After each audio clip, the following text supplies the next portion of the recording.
How to fix Zarchiver cannot remain file.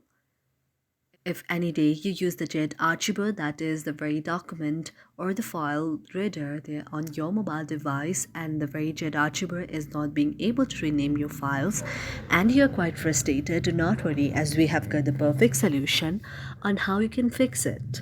For this, first of all, you have to go to the settings icon on your mobile device.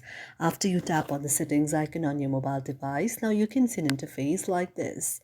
Now you have to go to the search like icon and then search apps out there. After you search apps out there, now you can see an interface like this. After you see an interface like this, now you have to follow the next steps. Now you'll see the list of applications that are on your mobile device.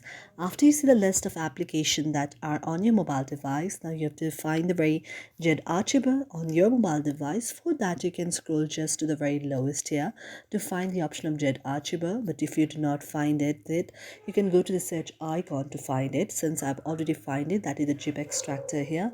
I tap on that, and after tapping that, now you can see the interface like this.